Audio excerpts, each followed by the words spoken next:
आज है 30 जुलाई 2025 दिन बुधवार। भारत बुलेटिन में आप सभी का स्वागत है।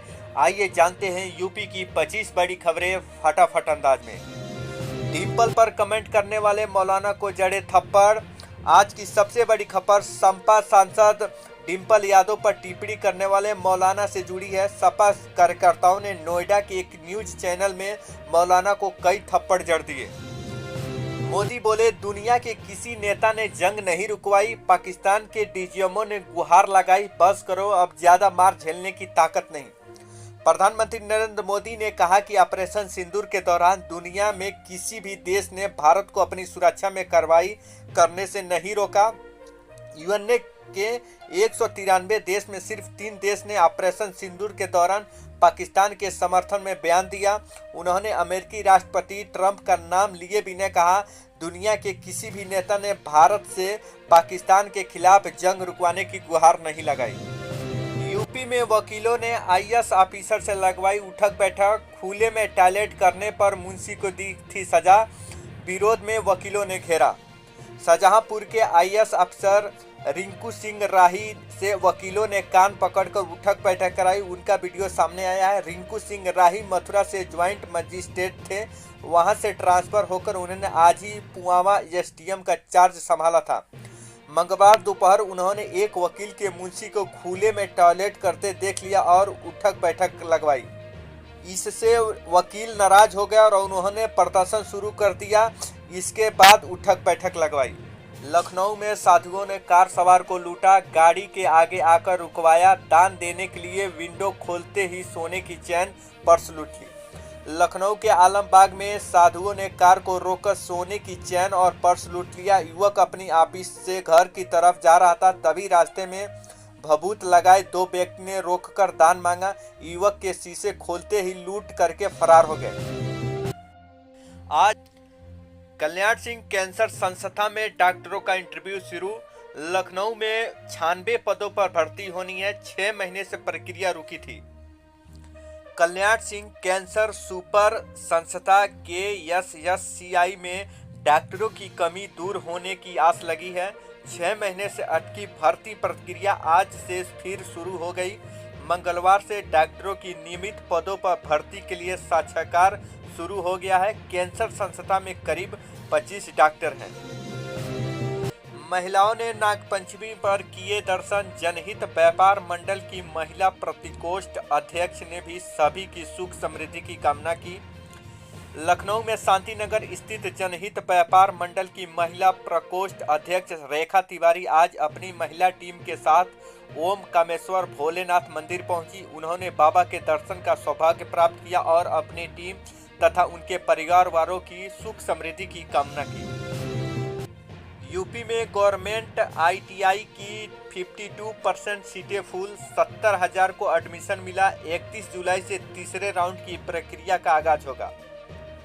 यूपी के औद्योगिक प्रशिक्षण संस्थाओं में प्रवेश प्रक्रिया के पहले 2 चरण में कुल 1,35,447 सीटों में से 70,781 सीटों पर अभ्यर्थियों ने प्रवेश लिया है, जो कि कुल 52% है। वहीं निजी आईटीआई में भी 30,476 छात्रों ने दाखिल लिया है।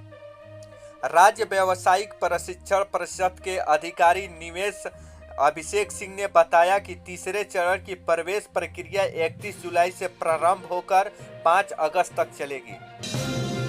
डिंपल बोली, ट्रंप से सीज फायर क्यों कराया? अनुप्रिया का जवाब, आपको ट्रंप पर भरोसा, मोदी पर नहीं। अखिलेश का तंज, करप्शन लीक हो रहा है। संसद के मानसून सत्र का आज 7वां दिन है। लोकसभा में लगातार दूसरे दिन ऑपरेशन सिंदूर पर चर्चा हुई। सपा नेता डिंपल यादव ने कहा, पहलगाम में हुआ आतंकी हमला कहीं न कहीं भारत की सुरक्षा पर आघात है। सरकार कह रही थी कि कश्मीर में सब कुछ नॉर्मल है। ये नेगेटिव सेट करने की कोशिश कर रहे थे। पहलगाम की घटना उसी का नतीजा है। पहलगाम वैली में हजारों टूरिस्ट जा रहे थे, तो वहां सुरक्षा क्यों नहीं थी? वहीं लखनऊ में दरोगा के मौत के बाद हंगामा। दोनों पत्नियों में 100 को लेकर हुआ विवाद। बेटे ने लगाया स्लो पॉइजन देने का आरोप। लखनऊ के गुंडवा इलाके में पुलिस विभाग में तैनात दरोगा की संदिग्ध हालत में मौत हो गई। दरोगा उरई में तैनात थे। लखनऊ में अपनी दूसरी पत्नी के साथ रहते थे। पोस्टमार्टम के बाद शव बाहर आया तो दोनों पक्षों में विवाद हो गया। दरोगा के बेटे ने धीरे धीरे जहर देकर मारने का आरोप लगाकर जांच की मांग की। हंगामा होता देख पुलिस ने शव उसके पिता को सौंप दी। महिला के प्राइवेट पार्ट से हाथ डाला, अतड़ियां निकाली। फतेहपुर में तड़प तड़प कर मौत, पिता की मौत का बदला लेने के लिए वारदात की। फतेहपुर में पिता की मौत का बदला लेने के लिए पड़ोसी ने महिला की हत्या कर दी। युवक महिला के साथ बाजार गया, वहां शराब खरीदी और खेत में बैठाकर पी। नशे की हालत में युवक ने महिला को थप्पड़ मारा जिससे वह जमीन पर गिर गई। इसके बाद महिला के प्राइवेट पार्ट को नोचने लगा। प्राइवेट पार्ट में हाथ डालकर अतड़ियां तक निकाल ली। कुछ ही देर में महिला की तड़प तड़प कर मौत हो गई। फिर शव को झोपड़ियों में फेंककर फरार हो गया। कांग्रेस अध्यक्ष और राज्यसभा में विपक्ष के नेता मल्लिकार्जुन खड़गे ने कहा, मैं पिछले 70 सालों से राजनीति में हूं और सरकार में बैठे लोग मुझे और मेरे दोस्तों को गद्दार कहने की हिम्मत रखते हैं।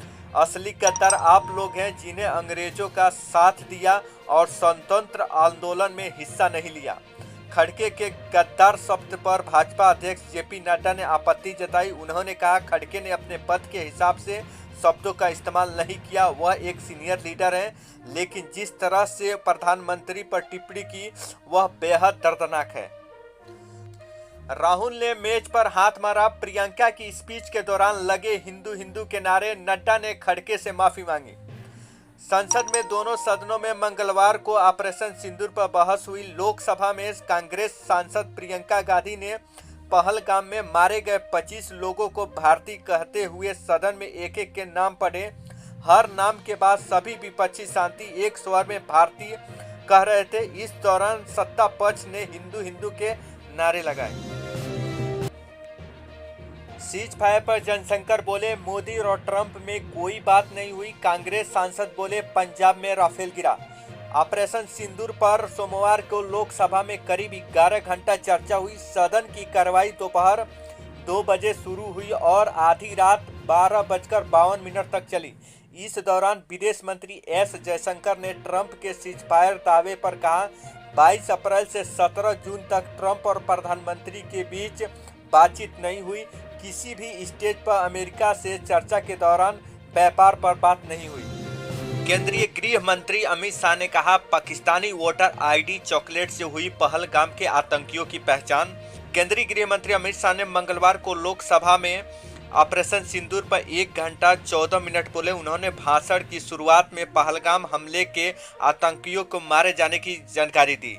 शाह ने लोकसभा में आतंकियों के पाकिस्तानी होने के 3 सबूत दिए। लोगों ने आतंकियों के शव पहचाने। मारे गए तीनों आतंकियों के शवों को श्रीनगर में पहचान कराई गई। लोगों ने इनके पाकिस्तानी होने की पुष्टि की। आतंकियों की राइफल के कारतूस पहलगाम हमले से मैच हुए। पहलगाम में मिले कारतूस की एफएसएल जांच कराई गई। 28 जुलाई को मारे गए आतंकियों के पास एक अमेरिकन और 2 AK-47 राइफल और कारतूस मिले। चंडीगढ़ में राइफल की एफएसएल रिपोर्ट पहलगाम के कारतूस से मैच हुई। तय हो गई कि इन्हीं राइफलों से पहलगाम हमला किया गया। आतंकियों के पास पाकिस्तानी वोटर आईडी और चॉकलेट। 2 आतंकियों के पाकिस्तानी के वोटर आईडी कार्ड मिले। तीसरे के भी पाकिस्तानी नागरिक होने के सबूत सरकार के पास है। इसके पास पाकिस्तानी मेड चॉकलेट भी मिली। मारे गए आतंकवादियों का नाम अफगान जिब्राम सुलेमान बताया जा रहा है। लखनऊ में ट्रकों की भीषण टक्कर, 3 लोग नीचे फंसे। फायर ब्रिगेड ने रेस्क्यू कर 2 लोगों को बाहर निकाला। एक की पहिए से दबने की मौत। लखनऊ में देवा रोड किसान पथ के पास तड़के 2 ट्रक आपस में टकरा गए। इससे चालक सहित 3 लोग ट्रक के नीचे फंस गए। वहां से गुजर रहे लोगों ने पुलिस को और फायर ब्रिगेड को सूचना दी। मौके पर पहुंची फायर ब्रिगेड टीम ने रेस्क्यू कर तीनों को बाहर निकाला, जिसमें से एक युवक की मौत हो चुकी थी। लखनऊ में जय बजरंग या अली बोलकर लड़ी कुश्ती। नागपंचमी पर सांप्रदायिक दंगल। डिप्टी सीएम बोले, परंपराओं को जिंदा रखना जरूरी। लखनऊ में नागपंचमी के मौके पर जगह जगह दंगल का आयोजन किया गया। मौके पर सांप्रदायिक दंगल हुआ। पहलवानों ने जय बजरंग बली या अली अकबर बोल के कुश्ती लड़ी। पहलवानों को दाव देखकर लोग दंग रह गए।